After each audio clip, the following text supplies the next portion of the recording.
Hi everyone, I'm Samantha Summers and this is my capstone project on the world of Bookstagram. Bookstagram is the combination of books and Instagram. This is my Bookstagram account, Reads with Sam. I have 691 followers and 108 posts. I post every day and switch from an all-white background to a flower print background. Well, why did I decide on a Bookstagram account? I've always loved reading and social media, and the two of them together is the perfect combination for me. I have been following Bookstagram for a few years now and have seen what people post and how they grow and engage with their audience. Which brings me to the research. I used EBSCO and Google Scholar to find 10 sources all about Bookstagram and the book world in general. I found interviews with Bookstagrammers and people in the publishing industry.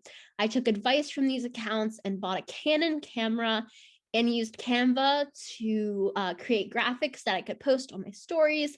So my account had a clear aesthetic and cohesiveness. As you can see, this one is to post about the books I read in 2021. This one is to post about the monthly books that I'm excited for. And then this one is for book reviews when I finish a book. These are my goals and objectives. My goals were to have a successful Bookstagram that will allow me to talk about what I love, give others recommendations, and receive free books from authors and publishers. And my objectives were to have 1,000 followers by the end of the semester and 3,000 by the end of 2021, and to average between 50 and 100 likes per post. I would say I completed my goal. I was able to communicate with other accounts and give them recommendations. For my objectives, I didn't quite make 1,000 followers. As of April 18th, I have 691 followers. From this graphic on Keyhole, you can see that my following has steadily increased. I just underestimated how many accounts there are on Instagram, and finding the right audience for me just might take a longer amount of time than I thought. As for likes, 62 posts have below 50 likes, and then 46 have above 50. The posts that have over 50 likes are more recent and are the ones where I hashtag popular books and authors. Therefore, they were seen by more people than usual. I'm okay with this because I have about 50 people who regularly see my posts and engage with them. The Bookstagram community is getting bigger and bigger and can be harder to truly gain a big audience. So this is the perfect starting point. This is my weekly engagement rate from my first post on the 1st of January till now. The reason my engagement rate was so high for the first week is because a lot of people were commenting to welcome me to the community. From there, you can see it dropped a little and then a good bit. It's funny because the week that had my lowest engagement was also a week where I got some of the most amount of likes at the time. It was the week of a popular YA series movie coming out. So I was using the hashtags and my pictures were seen by a larger amount of people. From there, it has had its peaks and lows. I also find that if I post between noon and 3 each day, I get the highest engagement because according to my Instagram insights, those are the times my followers are most likely to be online. My biggest strength was my knowledge of the book community and my love of reading in general. I've been able to read 22 books so far this year, and I've been able to talk about them on the account. Getting a new camera was also very helpful as I was able to take higher quality pictures. I also used the app Lightroom to use a filter on my pictures that brightened up the photos.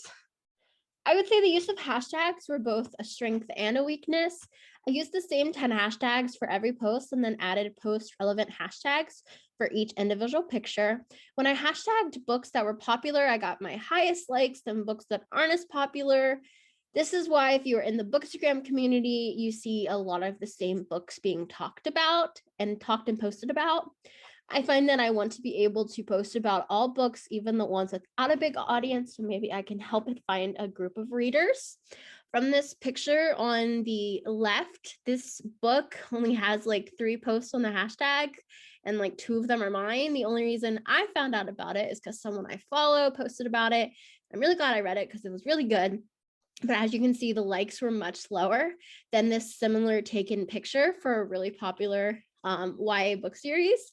The pictures are very similar. They're both taken with on top of an oval mirror with little things around them, but the likes had a discrepancy because of one being really popular and then the other not being as much.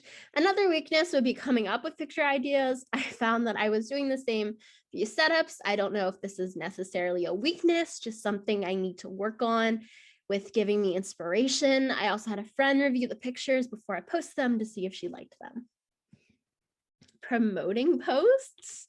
Instagram has a promotion feature where you can pay a certain amount each day for a certain number of days, and they will show your posts to like people. I decided to try it out. From the picture on the left, I gained 6 follows from the promotion, and 66% of the 1,894 impressions I received for them were from the promotion. I got 94 likes and 5 comments. I believe I already had about 50 likes on it before promoting. This was at the time this book had just come out, and it was like a really excited release in the romance community. For the picture on the right, I received 10 follows and 78% of the 2,283 impressions were from the promotion. I got 141 likes and 10 comments. I don't remember how many likes this post had before promoting, but I think it was a good amount, and that's what made me decide to try promoting it in the first place. In my opinion, promoting posts probably works best when you have an event or something more than just your own account to promote. I don't think I'll promote another post again just because I didn't see much of a gain that would be worth paying for it. Here are some sample posts. This is from the week in February where I had the lowest engagement, but a good amount of likes. I post 3 graphics every 6 days. I used to post these like books that remind me of songs, but I found that I didn't get a high amount of likes or engagements. So I kind of changed it up, but the graphics that have about 6 books on them are really popular because not only can I hashtag the books and authors, but I can also tag the authors themselves. So then there's like a good like conversation about the books, and it's a fun time. And then here you can see I changed up the single graphics. I still try to post like similar pictures there, so it's just kind of more cohesive. And then here's a more recent picture of my feed. As you can see, if I'm posting a picture with my cat in it, I try to have them be kind of similar. And it's also because whenever I'm taking pictures, he just comes up and sits on my like work area. And so I'm like, if you're going to lay there and get in my way, you're going to be my model. So I try to take pictures of him like that. And then I just kind of take the things that are like around me, like coloring books, the CDs, and just my glasses, just anything that I think will look good. And then this is what my current-ish feed looks like. I've started taking pictures with flowers. I bought flowers. I'm using my vinyls for just like I'm trying to branch out and not have all of my pictures look the same, because though people like them, I just want to not be known for doing the same things over and over again. Conclusion, I have enjoyed every step of my capstone project. I plan to continue posting every day and growing my audience, whether this becomes a hobby, which is a few hundred followers, or a side business with thousands of followers. I am glad I got the chance to do it and just really happy about it. And I can't wait to see what everyone else did on their capstone project. Thank you.